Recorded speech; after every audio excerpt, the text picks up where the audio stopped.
കിഴക്കൻ ചെക്ക് റിപ്പബ്ലിക്കിനെ നടുക്കിയ റെയിൽവേ അപകടം യൂറോപ്പിലെ ഏറ്റവും വികസിതമെന്ന് കരുതപ്പെടുന്ന റെയിൽവേ ശൃംഖലയുടെ സുരക്ഷാ മാനദണ്ഡങ്ങളെക്കുറിച്ചുള്ള ഗൗരവമായ ചോദ്യങ്ങൾ ഉയർത്തിയിരിക്കുകയാണ്.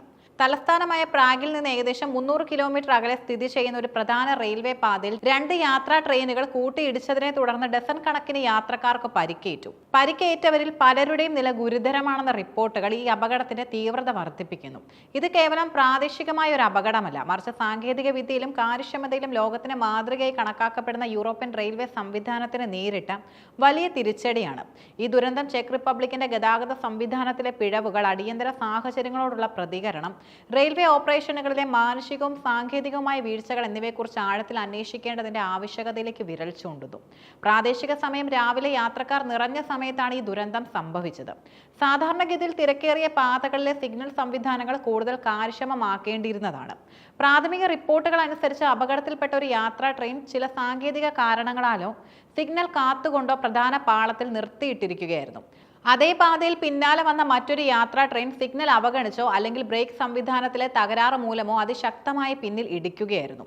ട്രെയിനുകളുടെ വേഗത സംബന്ധിച്ച വിവരങ്ങൾ അന്വേഷണത്തിന് ശേഷമേ ലഭ്യമാകൂ. കൂട്ടിയിടിയുടെ ആഘാതം വളരെ വലുതായിരുന്നു. ട്രെയിനുകളുടെ എഞ്ചിനുകളും ഒന്നിലധികം മുൻ ബോഗികളും പൂർണ്ണമായും തകർന്നു. ഇതകത്തുണ്ടായിരുന്ന യാത്രക്കാർക്ക് ഗുരുതരമായി പരിക്കേൽക്കാൻ കാരണമായി. നിരവധി പേർ ബോഗികൾക്കുള്ളിൽ കുടുങ്ങിയതായും റിപ്പോർട്ടുകളുണ്ട്. ഏകദേശം 40-ലധികം പേർക്കാണ് പരിക്കേറ്റതെന്നാണ് പ്രാഥമികമായിട്ടുള്ള കണക്കുകൾ. ഇതിൽ പലരുടെയും പരിക്ക് ഗുരുതരമാണ്. തലയ്ക്കും നട്ടലിനും പരിക്കേറ്റവരും ആന്തരിക അവയവങ്ങൾക്ക് ക്ഷതമേറ്റവരും ഉൾപ്പെടുന്നു. അപകടം നടന്ന ഉടൻ തന്നെ പ്രാദേശിക അധികൃതർ മാസ് കാഷ്വാലിറ്റി ഇവന്റ് പ്രഖ്യാപിച്ചു. അഗ്നിശമന സേനാംഗങ്ങൾ, ആംബുലൻസ് യൂണിറ്റുകൾ, പോലീസ്, റെയിൽവേ, രക്ഷാപ്രവർത്തകർ എന്നിവർ സംഭവസ്ഥലത്തേക്ക് കുതിച്ചെത്തി. ട്രെയിനുകളുടെ തകർന്ന ഭാഗങ്ങൾ മുറിച്ചു മാറ്റിയാണ് പരിക്കേറ്റവരെ പുറത്തെടുത്തത്. രക്ഷാപ്രവർത്തനത്തിനായി ഹെലികോപ്റ്ററുകൾ ഉപയോഗിച്ചു. പരിക്കേറ്റവരെ സമീപത്തെ ആശുപത്രികളിലേക്കും ഗുരുതരമായി പരിക്കേറ്റവരെ വിദഗ്ധ ചികിത്സയ്ക്കായി പ്രാഗിലേക്കും മറ്റ് പ്രധാന നഗരങ്ങളിലേക്കും ട്രോമ കെയർ സെന്ററുകളിലേക്കും മാറ്റി. ഈ അപകടം ചെക്ക് റിപ്പബ്ലിക്കിന്റെ റെയിൽവേ സുരക്ഷാ സംവിധാനത്തെക്കുറിച്ചുള്ള ചോദ്യങ്ങൾ വീണ്ടും സജീവമാക്കിയിരിക്കുകയാണ്. ആധുനിക യൂറോപ്യൻ റെയിൽവേ ശൃംഖലയിൽ ഒരു പാളത്തിൽ ഒരു ട്രെയിൻ നിർത്തിയിട്ടിരിക്കുമ്പോൾ മറ്റൊരു ട്രെയിൻ അതേ പാതയിൽ പ്രവേശിക്കുന്നത് തടയാൻ രൂപകൽപ്പന ചെയ്ത ഓട്ടോമാറ്റിക് സിഗ്നലിംഗ് ബ്രേക്കിംഗ് സംവിധാനങ്ങൾ നിലവിലുണ്ട്. ഈ സംവിധാനങ്ങളിൽ എവിടെയെങ്കിലും പിഴവുണ്ടായോ എന്ന് അന്വേഷണ സംഘം പരിശോധിക്കുന്നുമുണ്ട്. യൂറോപ്പിലെ ട്രെയിൻ ഓപ്പറേഷനുകൾ കൂടുതൽ സുരക്ഷിതമാക്കാൻ രൂപകൽപ്പന ചെയ്ത സംവിധാനമാണ് ERTMS. ഈ പ്രത്യേക പാതയിൽ ഈ സംവിധാനം പൂർണ്ണമായി പ്രവർത്തനക്ഷമമായിരുന്നോ എന്നും അഥവാ പ്രവർത്തനക്ഷമമായിരുന്നെങ്കിൽ എന്തുകൊണ്ടാണ് പരാജയപ്പെട്ടതെന്നും പരിശോധിക്കേണ്ടതുണ്ട്. സിഗ്നൽ സംവിധാനം പരാജയപ്പെട്ടില്ലെങ്കിൽ ഇത് ലോഗോ പൈലറ്റിന്റെ മാനുഷിക പിഴവായി കണക്കാക്കേണ്ടി വരും. നിശ്ചലമായി കിടക്കുന്ന ട്രെയിനെക്കുറിച്ച് മുന്നറിയിപ്പ് നൽകുന്ന സിഗ്നലുകൾ അല്ലെങ്കിൽ ട്രെയിൻ ഓട്ടോമാറ്റിക്കായി നിർത്തുന്ന സംവിധാനം എന്നിവ ഉണ്ടായിട്ടും ലോഗോ പൈലറ്റ് അവഗണിക്കുകയും ശ്രദ്ധയിൽപ്പെടാതെ പോവുകയോ ചെയ്തിട്ടുണ്ടോ എന്ന് അന്വേഷണത്തിലൂടെ കണ്ടെത്തേണ്ടതുണ്ട്.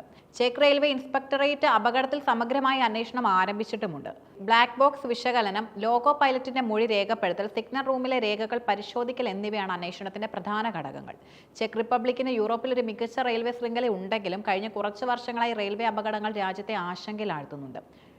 2020 പോലും ചെക്ക് റിപ്പബ്ലിക്കൻ ട്രെയിനുകൾ കൂട്ടിയിടിച്ച് ആളപായം ഉണ്ടായ സംഭവങ്ങളുമുണ്ട്. ഇത്തരം ദുരന്തങ്ങൾ ആവർത്തിക്കുന്നത് സുരക്ഷാ മാനദണ്ഡങ്ങൾ നടപ്പിലാക്കുന്നതിൽ ഗൗരവമായ വീഴ്ചയുണ്ടെന്നും സൂചിപ്പിക്കുന്നു. ചെക്ക് റെയിൽവേ ശൃംഖലയുടെ പല ഭാഗങ്ങളും പഴക്കം ചെന്നതാണ്.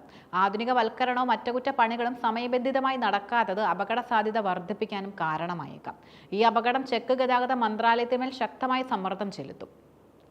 ഗതാഗത മന്ത്രി തന്നെ സംഭവത്തിൽ ദുഃഖം രേഖപ്പെടുത്തിയിട്ടുമുണ്ട്. റെയിൽവേ ഗതാഗത സുരക്ഷ ഉറപ്പാക്കുന്നതിനായി കൂടുതൽ കർശനമായ നയങ്ങൾ സ്വീകരിക്കാനും സാങ്കേതിക സംവിധാനങ്ങൾ അടിയന്തരമായി നവീകരിക്കാനും ഇത് കാരണമാകും. ഈ അപകടം ചെക്ക് റിപ്പബ്ലിക്കിന്റെ ആഭ്യന്തര പ്രശ്നമായി മാത്രം കാണാനാവില്ല. യൂറോപ്പിലെ റെയിൽവേ ശൃംഖല ഒന്നായി ബന്ധിപ്പിക്കപ്പെട്ടിരിക്കുന്നതിനാൽ ഈ ദുരന്തം യൂറോപ്യൻ റെയിൽവേ സംവിധാനത്തിന് പൊതുവായി ഒരു മുന്നറിയിപ്പാണ്. അപകടം സംഭവിച്ച പാത പ്രധാന യൂറോപ്യൻ യാത്രാ ഇടനാഴിയുടെ ഭാഗമായതിനാൽ മറ്റ് രാജ്യങ്ങളിലേക്കുള്ള ട്രെയിൻ ഗതാഗതത്തെയും ഇത് ബാധിച്ചു.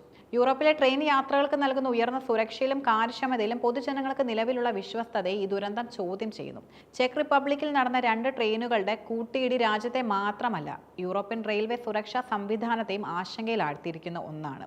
ഡസൻ കണക്കിന് യാത്രക്കാർക്ക് പരിക്കേറ്റ ഈ ദുരന്തം സാങ്കേതിക സംവിധാനങ്ങളുടെ അമിതമായ ആശ്രിതത്വത്തിലും മാനുഷിക പിഴവുകൾ തടയുന്നതിലും ഗതാഗത അതോറിറ്റികൾക്ക് വീഴ്ച സംഭവിച്ചു എന്നതിന്റെ സൂചനയും നൽകുന്നു. ചെക്ക് റെയിൽവേ ഇൻസ്പെക്ടറേറ്റിന്റെ സമഗ്രമായ അന്വേഷണം അപകടത്തിന്റെ യഥാർത്ഥ കാരണം പുറത്തു കൊണ്ടുവരുമെന്നും പ്രതീക്ഷിക്കുന്നു. ഇത്തരം ദുരന്തങ്ങൾ ആവർത്തിക്കാതിരിക്കാൻ സിഗ്നൽ സംവിധാനങ്ങളുടെ നവീകരണം, ജീവനക്കാർക്കുള്ള കർശനമായ പരിശീലനം, സുരക്ഷാ മാനദണ്ഡങ്ങളുടെ നിരീക്ഷണം എന്നിവയിൽ ചെക്ക് ഗവൺമെന്റ് അടിയന്തരമായി ശ്രദ്ധ കേന്ദ്രീകരിക്കേണ്ടതും അത്യാവശ്യമാണ്. റെയിൽവേ ഗതാഗതം ഏറ്റവും സുരക്ഷിതമായ യാത്രാമാർഗമായി തുടരണമെങ്കിൽ ഇത്തരം ദുരന്തങ്ങൾ ഓരോന്നും സുരക്ഷാ നിയമങ്ങൾ കർശനമായി പാലിക്കേണ്ടതിന്റെ അനിവാര്യതയെക്കുറിച്ച് അധികാരികളെ ഓർമ്മിപ്പിക്കണം.